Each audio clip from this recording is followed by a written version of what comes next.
एक बार फिर से स्वागत है आपके अपने चैनल एचडी ओनली में। तो महिला पर्यवेक्षक भर्ती 2025 की आज की जो क्लास है पंचवर्ती योजना, प्रमुख जो पंचवर्ती योजना है उससे संबंधित आज की क्लास रहेगी, जो कि फुल डिटेल में रहेगी। ऑब्जेक्टिव टाइप वाली जो क्लास है वो ऑलरेडी हमने करा दिया है, जिसमें करीब 50 ऑब्जेक्टिव एमसीक्यू के माध्यम से वो क्लास है, और उस क्लास का लिंक जो है इसी वीडियो के डिस्क्रिप्शन में हम प्रोवाइड कर देंगे। तो जिन माताओं बहनों ने उसको अभी तक नहीं देखा जाके देख सकती हैं। बाकी आज की जो क्लास है डिटेल में क्लास आपको रहेगी, क्योंकि ज़्यादातर क्वेश्चन जो है तो पंचवर्ती योजना यहीं से पूछे जा रहे हैं। एनालिसिस में हमने देखा है कि पंचवर्ती योजना से डेली क्वेश्चन पूछे जा रहे हैं। ठीक है, बाकी सारे टॉपिक चेंज हो रहे हैं, लेकिन पंचवर्ती योजना के जो टॉपिक है और इससे क्वेश्चन पूछे जा रहे हैं।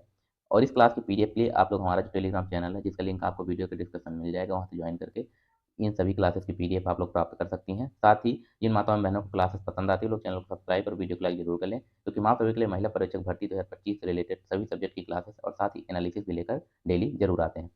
तो चलिए आइए भी स्टार्ट करते हैं आज की क्लास। सबसे पहले हम पंचवर्ती योजनाओं की बात करते हैं। इधर पंचवर्ती योजना है और इधर उनकी विशेषताएं हैं। तो पहली जो पंचवर्ती योजना है, प्रथम पंचवर्ती योजना, जो कि 1951 से लेके 1956 तक थी। ठीक है, कब तक थी? 1956 तक थी। और इसको इंट्रोड्यूस किसने किया था?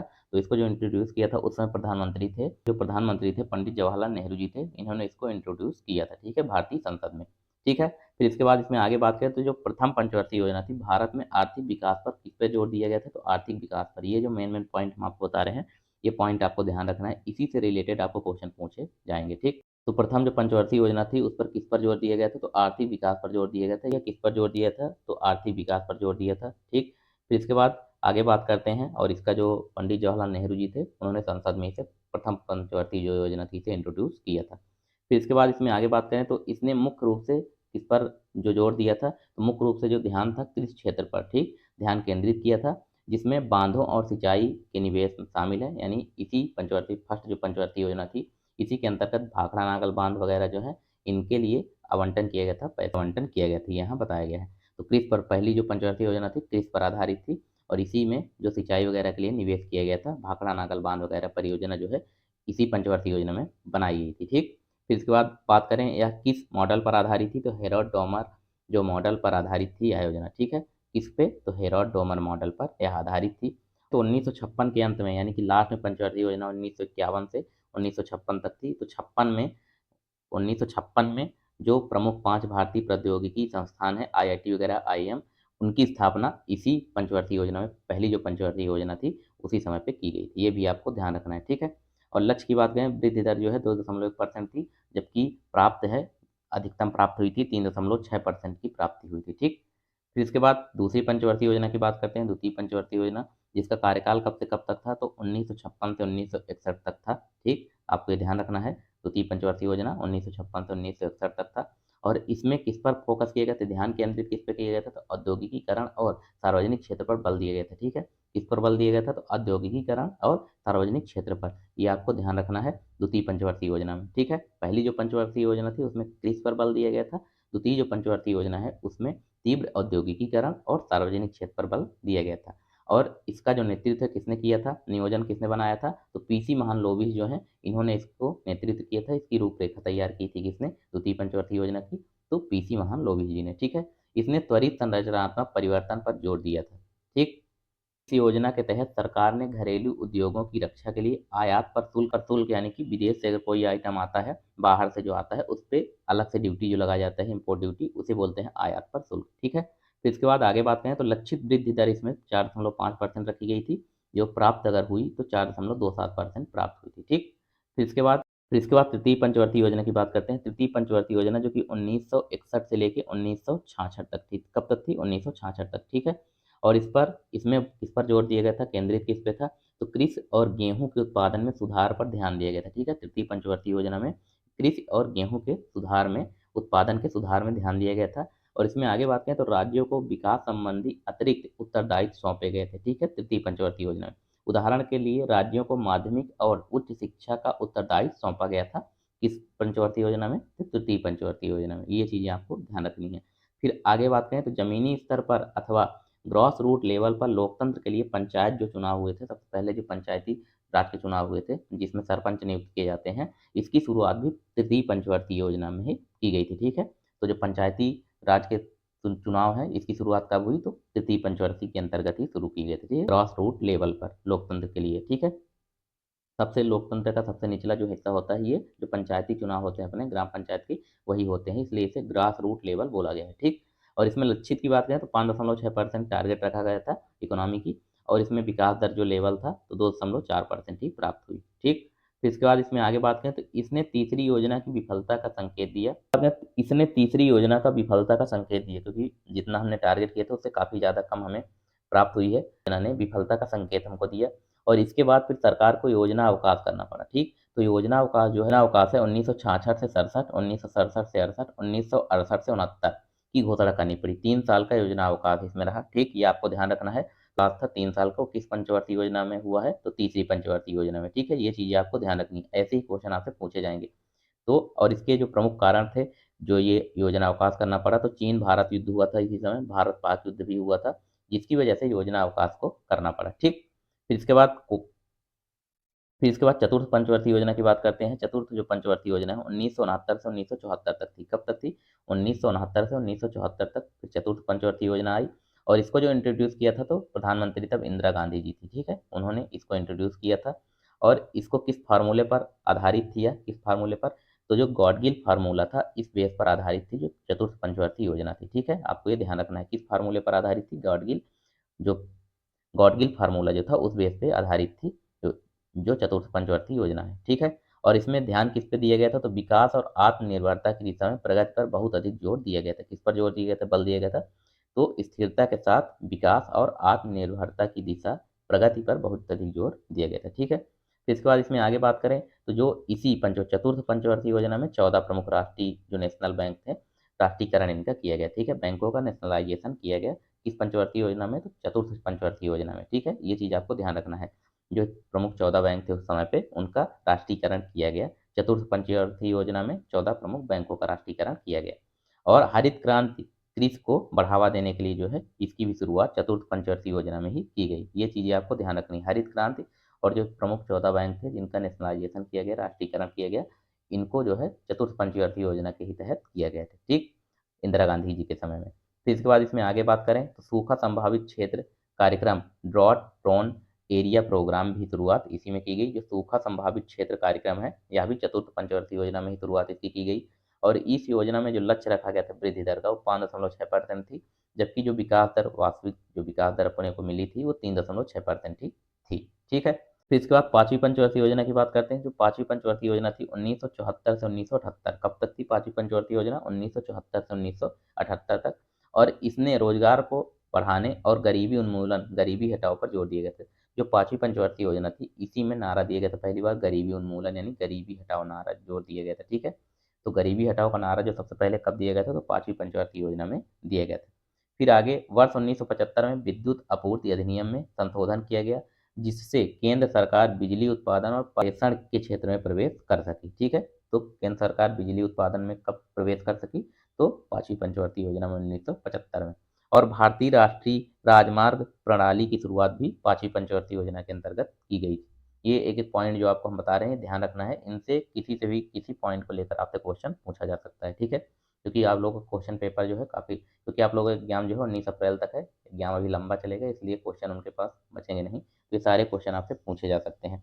फिर बात करें तो इस योजना के पहले वर्ष में शुरू किया गया न्यूनतम आवश्यकता कार्यक्रम, मिनिमम नीड्स प्रोग्राम, MNP की जो शुरुआत है इसी पंचवर्ती योजना के अंतर्गत ही किए गए थे, यानी पांचवी पंचवर्ती योजना में। और जिसका उद्देश्य क्या था, तो बुनियादी न्यूनतम आवश्यकताएं प्रदान करना था। एम एन MNP को DP धर द्वारा तैयार किया गया था। MNP जो मॉडल है, इसको तैयार किसके द्वारा किया गया था, तो DP धर जी के द्वारा तैयार किया गया था। ये बात भी आपको ध्यान रखना है। ठीक है, बात करें लक्षित जो विकास दर थी 4.4% रखी गई थी, और वास्तविक विकास दर आपको कितनी मिली थी इसमें, तो 4.8%, यानी 0.4% की बढ़ोतरी हुई थी। ठीक है, और वर्ष 1978 में नवनिर्वाचित मोरारजी देसाई सरकार ने इस योजना को खारिज कर दिया। 1978 में जो सरकार बनी तो मोरारजी देसाई की बनी, जिन्होंने इस योजना को खारिज कर दिया था। ठीक है, तो किस पंचवर्ती योजना को खारिज किया गया था, मोरारजी देसाई के द्वारा, तो पांचवी जो पंचवर्ती योजना थी इसको 1978 में खारिज किया गया था। ये आपको ध्यान रखना है। फिर इसके बाद इसमें आगे बात करें तो रोलिंग 1978 से 1980 के बीच 2 साल के लिए रोलिंग प्लान आया। रोलिंग प्लान क्या है, तो यह अस्थिरता का दौर था। जनता पार्टी सरकार ने पांचवी पंचवर्ती योजना को खारिज कर दिया और एक नई छठी पंचवर्ती योजना प्रस्तुत पेश की। बदले में वर्ष 1980 में इंदिरा गांधी जी की सरकार फिर से आ गई, और प्रधानमंत्री चुने जाने पर भारतीय राष्ट्रीय कांग्रेस द्वारा इसे खारिज कर दिया गया। ठीक है, तो ये उठापटक चल रहा था इस समय 1978 से 80 के बीच। सरकार का स्थिरीकरण नहीं था। एक बार जो है जनता पार्टी सरकार आई जो कि 2 साल तक थी, फिर उसके बाद फिर से कांग्रेस सरकार आई जिसमें इंदिरा गांधी प्रधानमंत्री हुई, तो उन्होंने छठी पंचवर्षीय योजना को खारिज कर दिया, और जो जनता पार्टी थी इसने पांचवी पंचवर्षीय योजना को खारिज किया था। ठीक है, रोलिंग प्लान के अंतर्गत ये चीज़ें आपको ध्यान रखनी है। फिर इसके बाद इसमें आगे बात करें, छठी पंचवर्षीय योजना जो है 1980 से 1985 के बीच थी। छठी पंचवर्षीय योजना का जो कार्यकाल का समय था 1980 से 1985 था। ठीक, और इसने मूल नियंत्रणों को समाप्त करके आर्थिक उदारीकरण की शुरुआत को रेखांकित किया था। ठीक है, आर्थिक जो उदारीकरण की शुरुआत छठी पंचवर्षीय योजना में 1980 से 1985 के बीच स्टार्ट हुई, जो उसमें हुआ था। क्या हुआ था? आर्थिक उदारीकरण। ठीक है, और इसे नेहरूवादी समाजवाद के अंत के रूप में देखा गया, और जनसंख्या वृद्धि को नियंत्रित करने के लिए परिवार नियोजन जो कार्यक्रम है, जो परिवार नियोजन कार्यक्रम वो छठी पंचवर्षीय योजना में ही शुरू किया गया था। ठीक है, ये चीज़ें आपको ध्यान रखनी है। परिवार नियोजन कार्यक्रम कब शुरू किया गया? तो छठी पंचवर्षीय योजना में इसकी शुरुआत की गई। ठीक, फिर इसमें आगे बात करें तो शिवरमन समिति की सिफारिश पर राष्ट्रीय कृषि और ग्रामीण विकास बैंक नाबार्ड की जो स्थापना हुई है, तो शिवरमन समिति के सिफारिश पर इसकी स्थापना की गई नाबार्ड की, और नाबार्ड बैंक जो है राष्ट्रीय कृषि और ग्रामीण बैंक जो ग्रामीण विकास बैंक नाबार्ड जो है छठी पंचवर्षीय योजना में इसकी स्थापना की गई। ठीक है, नाबार्ड की फुल फॉर्म की बात करें, national bank for agriculture and rural development NABARD की स्थापना की गई। ठीक, ये आपको ध्यान रखना है। फिर इसके बाद आगे बात करें, लक्षित जो विकास दर थी 5.2% रखी गई थी, और वास्तविक विकास दर 5.7% प्राप्ति हुई थी। ठीक है, 0.5% इसमें भी विकास दर बढ़ी थी। सातवीं पंचवर्षीय योजना की बात करते हैं। सातवीं पंचवर्षीय योजना जो कि 1985 से लेके 1990 तक थी। ठीक है, कब तक थी? 1985 से 1990 तक। और इस योजना के अंतर्गत जो है प्रधानमंत्री कौन थे? तो राजीव गांधी जी आ गए थे। ठीक है, ये कार्यकाल किसका था? राजीव गांधी जी का कार्यकाल था। तो राजीव गांधी जी ने सबसे पहले संस्थानों में कंप्यूटरों का जो इंट्रोड्यूस किया था, राजीव गांधी जी ने ही लाया था। और और इसीलिए बोला जा रहा है प्रौद्योगिकी के उपयोग के माध्यम से औद्योगिक उत्पादकता के स्तर को सुधार पर जोर दिया गया था। ठीक है, फिर इसमें आगे बात करते हैं बाकी इनके उद्देश्य वगैरह क्या थे। अन्य उद्देश्यों में आर्थिक उत्पादकता में वृद्धि, खाद्यान्न उत्पादन में वृद्धि, सामाजिक न्याय प्रदान करने, रोजगार सृजन करना शामिल था। ठीक, और छठी पंचवर्षीय योजना के परिणामों ने सातवीं पंचवर्षीय योजना की सफलता के लिए एक मजबूत आधार प्रदान किया था। ठीक है, फिर इसके बाद इसमें आगे बात करें तो इसने गरीबी विरोधी क्रमों, आधुनिक प्रौद्योगिकी के उपयोग और भारत को एक स्वतंत्र अर्थव्यवस्था बनाने की आवश्यकता पर जोर दिया था। और इसने 2000 तक आत्मनिर्भर विकास के लिए पूर्व अपेक्षित लक्ष्यों को प्राप्त करने पर ध्यान केंद्रित किया था। इसमें लक्षित वृद्धि दर बात करें तो 5% रखी गई थी, और प्राप्त हुआ था जो वास्तविक विकास दर 6.1% की प्राप्ति हुई थी। ठीक है, और छठी पंचवर्ती में प्रधानमंत्री कौन थे? तो राजीव गांधी जी थे, ये आपको ध्यान रखना है। जो है 1990 से 1992, जो 1990 से 1992 के बीच आठवीं पंचवर्षीय योजना वर्ष 1990 में शुरू नहीं की गई थी, और बाद के वर्षों 91 से 92 को वार्षिक योजना के रूप में माना गया। ठीक, 2 वर्ष का जो है वार्षिक योजना इसमें रखा गया, जो कि 90 से 91 और 91 से 92। ठीक है, इसका कारण काफी हद तक आर्थिक अस्थिरता थी। ठीक है, भारत को इस दौरान विदेशी मुद्रा भंडार के संकट का सामना करना पड़ा। इस समय भारत के पास विदेशी मुद्रा भंडार जो डॉलर होता है बिल्कुल नहीं था। इसकी वजह से 2 साल का यहाँ भी अवकाश करना पड़ा, 90 से 91 और 91 से 92। ये चीज़ आपको ध्यान रखनी है। ठीक है, इस समय प्रधानमंत्री कौन थे? तो प्रधानमंत्री पीवी नरसिम्हा राव जी थे, और इनके नेतृत्व में ही अर्थव्यवस्था की समस्या से निपटने के लिए भारत में उदारीकरण, निजीकरण, वैश्वीकरण यानी कि लिबरलाइजेशन, प्राइवेटाइजेशन और ग्लोबलाइजेशन जो है एलपीजी की शुरुआत की गई थी। ठीक है, इन तीनों चीज़ों की शुरुआत कब की गई थी? तो ये कार्यकाल में तो प्रधानमंत्री पीवी नरसिम्हा राव जी के कार्यकाल में की गई थी। ठीक है, आ जाती है आठवीं पंचवर्षीय योजना। आठवीं पंचवर्षीय योजना 1992 से 1997 तक चलती है, और आठवीं पंचवर्षीय योजना ने उद्योगों के आधुनिकीकरण को बढ़ावा दिया। ठीक है, जो आठवीं पंचवर्षीय योजना है इसमें किसको बढ़ावा दिया गया? तो उद्योगों को आधुनिकीकरण करने का बढ़ावा दिया गया। 1 जनवरी 1995 को भारत विश्व व्यापार संगठन वर्ल्ड ट्रेड ऑर्गेनाइजेशन WTO का सदस्य बना। और डब्ल्यूटीओ का पहले नाम क्या था? वर्ल्ड ट्रेड ऑर्गेनाइजेशन से पहले इसका नाम GATT गेट था। ठीक है, ये आपको ध्यान रखना है। गेट था, इसका पहले नाम गेट था, इसे बदलकर 1 जनवरी 1995 को WTO नाम दिया गया। 1 जनवरी 1995 को ही बना था। ठीक है, फिर इसके बाद इसमें आगे बात करें तो इसके लक्ष्य जनसंख्या वृद्धि को नियंत्रित करना था। इसका भी लक्ष्य जो था आठवीं पंचवर्षीय योजना का, तो जनसंख्या जो वृद्धि दर है इसको कम करना था, गरीबी कम करना था, रोजगार सृजन, बुनियादी ढांचे के विकास को मजबूत करना, पर्यटन का प्रबंधन करना, मानव संसाधन विकास पर ध्यान केंद्रित करना आदि थे। ठीक, और इसने विकेंद्रीकरण के माध्यम से पंचायतों और नगर पालिकाओं को शामिल करने पर भी जोर दिया था। तो पंचायतों और नगर पालिकाओं को शामिल करने पर जो जोर दिया गया था, 8वीं पंचवर्ती योजना के अंतर्गत ही जोर दिया गया था। ठीक है, फिर इसके बाद इसमें आगे बात करें, लक्ष्य जो थी 5.6% थी और प्राप्त कितनी हुई थी, वास्तविक विकास दर जो है वो 6.8% प्राप्त हुई थी। ठीक, फिर इसके बाद आती है 9वीं पंचवर्ती योजना। 9वीं पंचवर्ती योजना 1997 से 2002 तक थी। इसने स्वतंत्रता के बाद से भारत के 50 वर्षों को चिन्हित किया था। ठीक, स्वतंत्रता के बाद 50 वर्षों की पूर्ति 9वीं पंचवर्ती योजना में होती है और इसने चिन्हित किया था। और इस समय जो प्रधानमंत्री थे अटल बिहारी वाजपेयी जी जो है वो प्रधानमंत्री थे, इन्होंने ही इसका नेतृत्व किया था। फिर इसके बाद इसमें आगे बात करें तो इसमें क्या लक्ष्य वगैरह रखे गए थे वो देख लेते हैं। तो इसने भी गरीबी के पूर्ण उन्मूलन के लक्ष्य को प्राप्त करने के लिए सामाजिक क्षेत्रों हेतु समर्थन की पेशकश की और आर्थिक विकास सुनिश्चित करने के मामले में सार्वजनिक और निजी क्षेत्रों ने संयुक्त रूप से प्रयास किए। ठीक, जो आर्थिक विकास के लिए सार्वजनिक और निजी क्षेत्र के जो थे वो दोनों ने संयुक्त रूप से कार्य किया और तीव्र विकास और लोगों के जीवन की गुणवत्ता के बीच संबंधों को संतुलित करने पर भी इस पंचवर्ती योजना में ध्यान दिया गया था। ठीक है, फिर इसके बाद इसमें और आगे बात करें तो इसके अलावा अन्य उद्देश्यों में सामाजिक रूप से वंचित वर्गों को सशक्त बनाना, आत्मनिर्भरता विकसित करना तथा देश में सभी बच्चों के लिए प्राथमिक शिक्षा उपलब्ध कराना भी इसी पंचवर्ती योजना में शामिल किया गया था। किसमें, 9वीं पंचवर्ती योजना।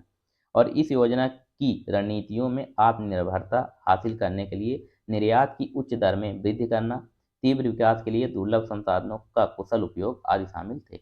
और इस जो 9वीं पंचवर्ती योजना था इसका लक्ष्य क्या रखा गया था, विकास दर का 7.1%, प्राप्त कितनी हुई थी वास्तविक, तो 6.8% रही थी। ठीक, फिर इसके बाद आती है 10वीं पंचवर्ती योजना। 10वीं जो पंचवर्ती योजना है वो 2002 से 2007 के बीच रही। इस योजना की विशेषताओं में समावेशी तथा समान विकास को बढ़ावा देना शामिल था और इसने प्रतिवर्ष 8% जीडीपी विकास दर लक्ष्य रखा था। कितना रखा था, तो 8%। ठीक है, प्रतिवर्ष। इसका उद्देश्य गरीबी को 50% तक कम करना था। जो 10वीं पंचवर्ती योजना थी इसका प्रमुख उद्देश्य था गरीबी को 50% कम करना था और 80 मिलियन लोगों के लिए रोजगार का सृजन करना।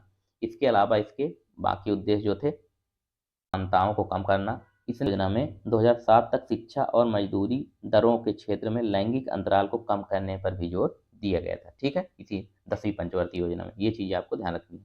और लक्षित विकास दर 8.1% रखी गई थी, वास्तविक जो है 7.6% रही थी। फिर इसके बाद आती है 11वीं पंचवर्ती योजना। 11वीं पंचवर्ती योजना 2007 से 2012 तक थी। कब तक थी, तो 11वीं जो पंचवर्ती योजना है 2007 से 2012 तक थी। और इस योजना का जो प्रमुख उद्देश्य था, तो उच्च शिक्षा में नामांकन बढ़ाने और दूरस्थ शिक्षा के साथ साथ आईटी संस्थानों पर ध्यान केंद्रित करने के अपने उद्देश्य के साथ बहुत महत्वपूर्ण थी। उदाहरण, वर्ष 2009 में शिक्षा का अधिकार अधिनियम प्रस्तुत किया गया जो कि वर्ष 2010 में लागू हुआ।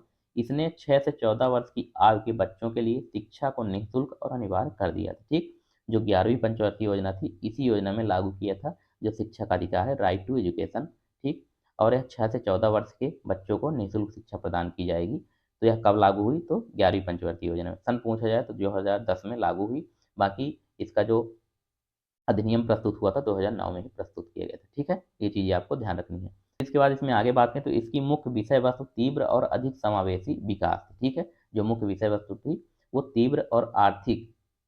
तीव्र और अधिक समावेशी विकास थी। इसका उद्देश्य पर्यावरणीय स्थिरता और लैंगिक असमानता में कमी लाना था।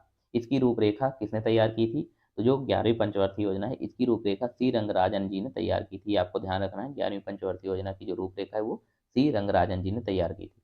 इसमें 2009 तक सभी को स्वच्छ पेयजल उपलब्ध कराने पर भी जोर बल दिया गया था। ठीक, तो सभी को जो स्वच्छ जल है, पेय योग्य यानी पीने योग्य जो पेयजल है उपलब्ध कराने पर जोर दिया गया था किस पंचवर्ती योजना में, तो 11वीं पंचवर्ती योजना में। ठीक है, लक्षित दर की बात करें इसमें कितनी विकास दर रखी है, 9% थी, जो कि विकास दर प्राप्त हुई थी 8%। इसके बाद आती है 12वीं पंचवर्ती योजना, जो कि पंचवर्ती योजना की बात करें तो लास्ट पंचवर्ती योजना है। इसके बाद पंचवर्ती योजनाएं नहीं बनाई गई हैं। तो जो 12वीं पंचवर्ती योजना है 2012 से 2017 तक थी। कब तक थी, 2012 से 2017 तक। और इस योजना की विषय वस्तु तीव्र, अधिक समावेशी और धारणीय विकास, faster more inclusive and sustainable growth थी। ठीक है, इसकी जो विषय वस्तु थी तीव्र, अधिक समावेशी और धारणीय विकास रखी गई थी। इस योजना का उद्देश्य बुनियादी ढांचा परियोजनाओं को मजबूत करना और सभी गांवों को बिजली आपूर्ति प्रदान करना इसका उद्देश्य था 12वीं पंचवर्ती योजना का। ठीक है, फिर इसके बाद इसमें आगे बात करें तो इसका उद्देश्य स्कूल में प्रवेश के संदर्भ में लैंगिक और सामाजिक अंतराल को दूर करना तथा उच्च शिक्षा तक पहुंच में सुधार करना भी था। इसके अलावा हर साल 1 मिलियन हेक्टेयर तक हरित क्षेत्र को बढ़ावा और गैर कृषि क्षेत्र में नए अवसर सृजन करना भी इसका प्रमुख उद्देश्य था 12वीं पंचवर्षीय योजना का।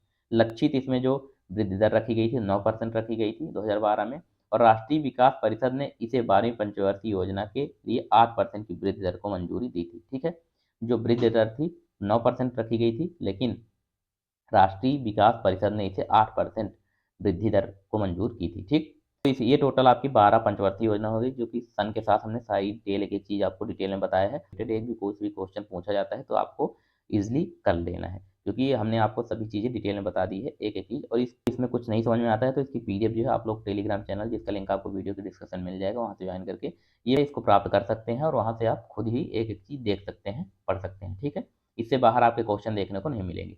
तो जिन माताओं बहनों को अगर क्लासेस पसंद आई, लोग चैनल को सब्सक्राइब और वीडियो को लाइक जरूर कर लें और साथ ही बेल आइकन भी प्रेस कर लें, क्योंकि मैं आप सभी के लिए महिला पर्यवेक्षक भर्ती 2025 से रिलेटेड सभी सब्जेक्ट की क्लासेस और साथ ही एनालिसिस की बात करें तो आप लोग को जो एनालिसिस है वो हमारा फेसबुक का जो पेज है, फेसबुक का पेज है और इंस्टाग्राम का जो पेज है, इन दोनों में ही आपको जो डेली का एनालिसिस है आपके ज्ञान का वहाँ मिलेगा। ठीक है, तो वो पेज भी जरूर फॉलो कर लीजिए आप लोग।